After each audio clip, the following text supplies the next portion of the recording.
আসসালামু আলাইকুম সবাইকে। জিএসটির আর শেষ ধরো মাত্র 10টা দিন আছে। এই 10টা দিন সবচাইতে ভাইটাল। ম্যাক্সিমাম স্টুডেন্ট যারা জিএসটি পরীক্ষা দেয় তাদের either BUET preparation, engineering preparation বা ভার্সিটি কোনোটাই হয় না। অনেক স্টুডেন্ট থাকে, একটা বড় সংখ্যক স্টুডেন্ট থাকে মেডিকেল প্রিপারেশন নিছে, মেডিকেল হয় নাই, কোনো আদার্স কোনো ভার্সিটিতে হয় নাই। তো ম্যাক্সিমাম স্টুডেন্ট আসলে খুবই ফ্রাস্ট্রেটেড এবং ডিভাস্টেটেড অবস্থায় জিএসটি পরীক্ষায় বসে।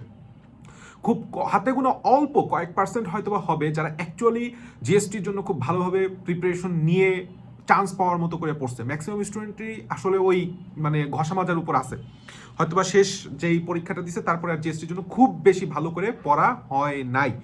তাহলে এখন তোমার লাস্ট যেই কয় মাসই হোক না কেন, তুমি যেই পড়াশোনায় করছো না কেন, এক নাম্বার কথা সেটা হচ্ছে এই 10টা দিন তোমার গেম চেঞ্জার 10 ডেজ হবে। তুমি আগে যদি 1 ঘন্টা 2 ঘন্টা 3 ঘন্টা ইভেন কিছু নাও পড়ে থাকো, তুমি জাস্ট ভাবো তুমি সব কিছু পারবা ইনশাল্লাহ। তুমি এই 10টা দিন একদম নাওয়া খাওয়া বন্ধ করে পড়ো, চোখ বন্ধ করে তুমি পড়ো, বুঝছো? মানে ওই যে সোজাভাবে আমরা একটা কথা বলি যে কুত্তার মতো পড়া। মানে কুত্তা দাবড়ানি দিলে যেরকম মানুষও দৌড়ায়, তুমি সেভাবে পড়ে যাও। কি হবে না হবে, ভাগ্যে কি লেখা আছে না আছে সেটা আল্লাহ তাআলার উপর ছেড়ে দাও। তুমি তোমার কাজ করে যাও। 1 নম্বর কথা, এই লাস্ট 10 দিনের প্রত্যেকটা দিন, প্রত্যেকটা ঘন্টা, প্রত্যেকটা মুহূর্ত ইম্পর্টেন্ট, পড়ার উপর থাকো। 2 নম্বর কথা, একটা প্রপার প্ল্যানে আগাও।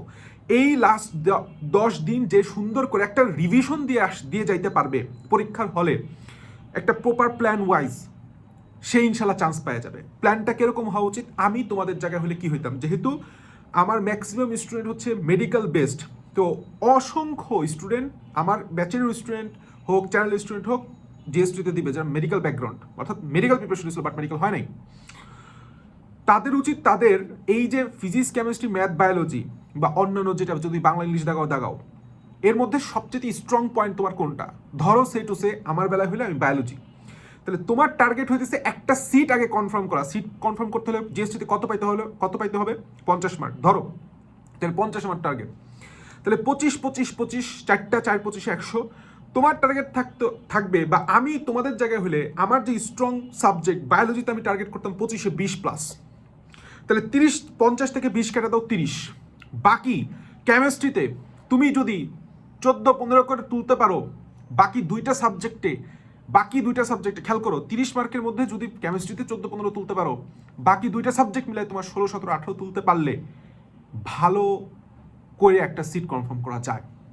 যারা ম্যাথ দাগাবা না, অন্যটা দাগাবা, তারা আরেকটু চেষ্টা করো, আরেকটু নাম্বারটা বাড়ানোর। 55+ কীভাবে পাওয়া যায়, ঠিক আছে? যারা ম্যাথ বায়োলজি দাগাবা তাদের 50+ মার্কে ইনশাল্লাহ হয়ে যাবে, 50 হয়ে যাবে। যারা একটা বাদ দিবা তার চেষ্টা করো 55+ কীভাবে তোলা যায়, স্পেসিফিকলি চেষ্টা করো। তোমার এখন 60%, 70%, 80% নাম্বার আসবে না, তুমি এটা যদি ভাবো যে তুমি এখন অনেক বেশি এফোর্ট দিয়ে 90+ তুলে নিয়ে আসতে পারবা, এই মেন্টালিটি তোমাকে কেন ধ্বংসের মুখে নিয়ে যাবে। তোমার এখন কোনো এক জায়গায় সিট দরকার।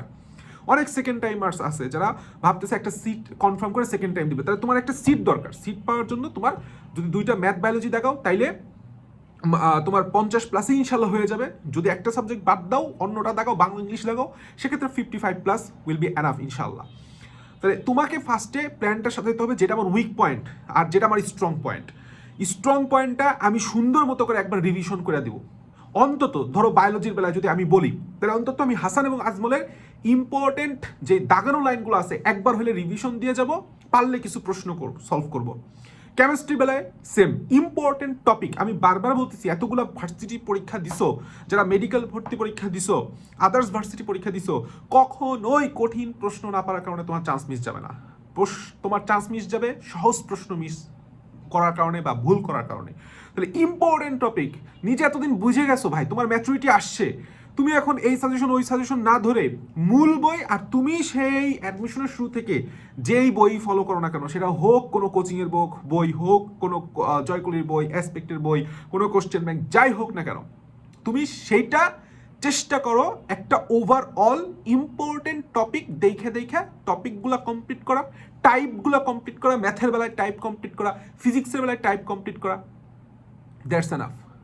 তাহলে তোমার কাজ হইতেছে, তোমার টার্গেট 50 থেকে 55 মিনিমাম। এই টার্গেট ওয়াইজ স্ট্রং সাবজেক্টটাকে প্রায়োরিটি দিয়ে ওইটাকে ভালোভাবে শেষ করে, উইক যেই সাবজেক্টটা সেখানে জাস্ট অল্প কিছু মার্ক তোলা, যেন তোমার ওই 50-55-তে আটকায় না থাকতে হয়। গেল। 3 নাম্বার কথা, লাস্ট এই যে 10টা দিন আছে, এই যে 5 বছরের প্রশ্ন ব্যাংক জিএসটিতে হয়েছে, এই প্রশ্ন ব্যাংক ভাজা ভাজা করে ফেলাও। আর কিচ্ছু তুমি না পারো, এই প্রশ্ন ব্যাংক ভাজা ভাজা করে ফেলাও। Last but not the least, as a senior বড় ভাই আমি তোমার একটা কথা বলি, তুমি যত ভালো স্টুডেন্ট হও না কেন, তুমি চান্স পাবা না যদি না তুমি পরীক্ষার হলে ভালোভাবে আউটপুট দিয়ে আসতে পারো। তাহলে পড়াটা যেরকম জরুরি, মেন্টাল সেট আপ বা মেন্টালিটিটাও ঠিক একইভাবে জরুরি, যে তোমাকে পরীক্ষায় নিজের সবচেয়ে বেস্ট আউটপুটটা দিয়ে আসতে হবে। এই মেন্টালিটিটা নিয়ে পরীক্ষায় বইসো। যেই কথাগুলো বললাম 4-5টা হাতে গোনা কথা, এইটা লাস্ট 10 দিন মেনে চলো। আর কত ডিসঅ্যাপয়েন্টমেন্টে থাকবা, আর কত মানে তোমার ভাই পড়া হইতেছে না পড়া হইতেছে না, এইসব কথা শুনতে শুনতে আমি অতিষ্ঠ ভাই। আছে আর 10টা দিন, নিজের জীবনের শেষ 10টা দিন মনে করে শেষ একটা চেষ্টা করে দেখো, ইনশাল্লাহ হতাশ হবা না। Best of luck.